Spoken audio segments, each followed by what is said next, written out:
Olá pessoal! Sejam bem-vindos ao nosso canal A Bíblia em Minutos. Hoje vamos mergulhar em um dos livros mais fascinantes e detalhados da Bíblia, o Evangelho de Lucas. Se você já se perguntou quem foi Jesus e o que ele realmente fez, este livro é uma investigação histórica de primeira linha. Lucas, o autor, não era um dos 12 apóstolos originais. Ele era um médico, um historiador meticuloso e um companheiro de viagem do apóstolo Paulo. Ele mesmo diz no início do seu evangelho que investigou tudo cuidadosamente, desde o princípio, para escrever um relato ordenado para um homem chamado Teófilo. Q significa amigo de Deus. E por extensão ele escreveu para todos nós. O Evangelho de Lucas é único por várias razões. Primeiro, é o mais longo dos 4 evangelhos, nos dando uma riqueza de detalhes que não encontramos em outros lugares. É também a primeira parte de uma obra de 2 volumes. A segunda parte é o livro de Atos dos Apóstolos, que continua a história de como o movimento de Jesus se espalhou pelo mundo. Juntos, Lucas e Atos compõem mais de 1/4 de todo o Novo Testamento. Lucas tem um foco especial que o torna incrivelmente relevante hoje. Ele destaca o amor e a compaixão de Jesus por todos, especialmente pelos marginalizados, os pobres, as mulheres, os doentes, os cobradores de impostos e os não-judeus. Ele nos mostra um Salvador que veio para buscar e salvar o que estava perdido, quebrando barreiras sociais e religiosas. A história começa não com Jesus, mas com o nascimento milagroso de João Batista. Lucas nos dá detalhes incríveis sobre seus pais, Zacarias e Isabel. Zacarias, um sacerdote, recebe a visita do anjo Gabriel no templo e fica mudo por duvidar da promessa de que teria um filho em sua velhice. Logo depois, o mesmo anjo Gabriel visita uma jovem virgem chamada Maria, em uma pequena cidade chamada Nazaré,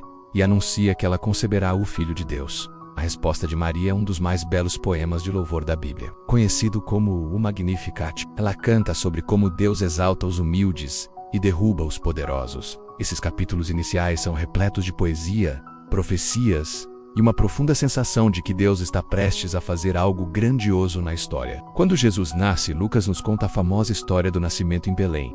Não há lugar na estalagem. Então Maria e José colocam o bebê Jesus em uma manjedoura, um coxo de animais. E quem são as primeiras pessoas a receberem a notícia do nascimento do Salvador do mundo? Não são reis ou líderes religiosos, mas pastores, pessoas simples que trabalhavam no campo. Um exército de anjos aparece a eles, cantando glória a Deus nas alturas e paz na terra aos homens a quem Ele quer bem. Isso já nos dá uma pista sobre o tipo de reino que Jesus veio inaugurar. Ao anos, vemos um vislumbre da sabedoria de Jesus quando ele fica no templo em Jerusalém, impressionando os mestres com seu entendimento. Então a narrativa avança para o ministério de Jesus, que começa com seu batismo por João Batista. Quando Jesus é batizado, o Espírito Santo desce sobre ele como uma pomba e uma voz do céu diz: Tu és o meu filho amado, em ti me agrado. Logo após esse momento poderoso, Lucas nos apresenta a genealogia de Jesus, diferente de Mateus, que traça a linhagem de Jesus até Abraão, o pai dos judeus. Lucas vai ainda mais longe, traçando a linhagem de Jesus até Adão,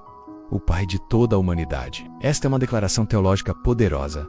Jesus não veio apenas para Israel, ele é o Salvador de todo o mundo. O ministério de Jesus na Galileia começa com um sermão poderoso em sua cidade natal, Nazaré. Ele entra na sinagoga, lê um trecho do profeta Isaías que fala sobre trazer boas novas aos pobres, libertação aos cativos e vista aos cegos. E então declara: Hoje se cumpriu esta escritura que vocês acabaram de ouvir. A mensagem central de Jesus é sobre o reino de Deus. Um reino onde os valores do mundo são invertidos. Lucas organiza muitos dos ensinamentos de Jesus em um longo sermão, semelhante ao Sermão da Montanha em Mateus, mas aqui é chamado de Sermão da Planície. Jesus diz: Bem-aventurados vocês, os pobres, pois a vocês pertence o reino de Deus. Mas ai de vocês, os ricos, pois já receberam sua consolação. Ele ensina a amar os inimigos, a dar, sem esperar nada em troca, a ser misericordioso como o Pai é misericordioso. Uma das características mais marcantes do Evangelho de Lucas é a sua coleção de parábolas. Muitas das parábolas mais amadas e conhecidas só são encontradas aqui. Pense na parábola do bom samaritano. Um especialista na lei pergunta a Jesus: Quem é o meu próximo? Em resposta, Jesus conta a história de um homem espancado por ladrões, ignorado por um sacerdote e um levita, mas ajudado por um samaritano, alguém de um grupo desprezado pelos judeus. A lição é clara.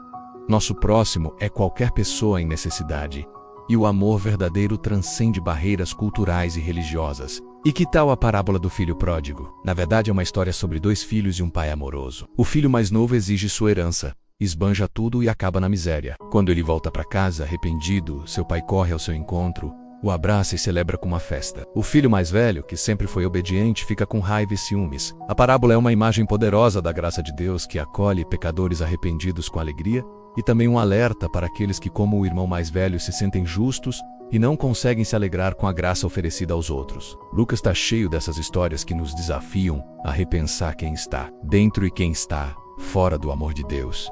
Conforme a história avança, Jesus começa sua longa jornada para Jerusalém, o clímax do seu ministério. Esta sessão de viagem ocupa quase 10 capítulos do livro. Durante essa jornada, Jesus continua a ensinar seus discípulos e a confrontar a hipocrisia dos líderes religiosos. Ele come com cobradores de impostos como Zaqueu, um homem rico que, após encontrar Jesus, decide devolver o que roubou e dá metade dos seus bens aos pobres. A transformação de Zaqueu é um exemplo perfeito do que acontece quando o reino de Deus entra na vida de alguém. Jesus resume a missão ao dizer: pois o Filho do Homem veio buscar e salvar o que estava perdido.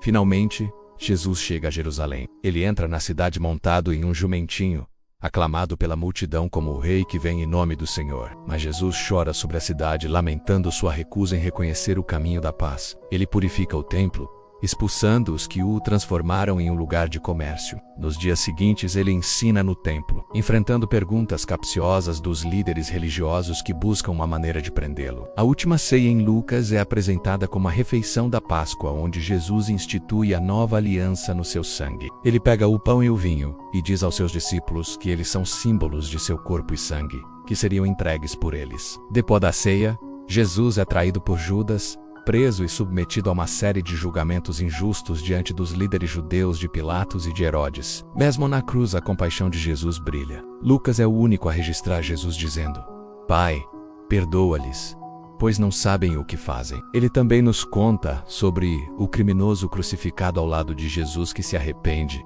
e Jesus lhe promete: hoje você estará comigo no paraíso. Mas a morte não é o fim da história. No terceiro dia, algumas das mulheres seguidoras de Jesus vão ao túmulo e o encontram vazio. 2 anjos aparecem e perguntam: por que vocês procuram entre os mortos aquele que vive? Elas correm para contar aos discípulos, mas eles não acreditam. E então Lucas nos dá uma das mais belas histórias da ressurreição. 2 discípulos estão caminhando desanimados para uma aldeia chamada Emaús, quando um estranho se junta a eles.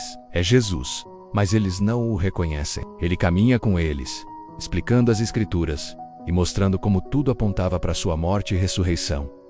O coração deles arde enquanto ele fala. Eles só o reconhecem mais tarde, quando ele parte o pão com eles. É um momento lindo que nos ensina como encontramos Jesus hoje, nas Escrituras e na comunhão. O Evangelho termina com Jesus aparecendo aos discípulos em Jerusalém, comendo com eles para provar que não é um fantasma e abrindo suas mentes para entenderem as Escrituras. Ele os comissiona a serem suas testemunhas, pregando o arrependimento e o perdão dos pecados a todas as nações, começando por Jerusalém. Ele promete enviar o Espírito Santo para lhes dar poder para essa missão.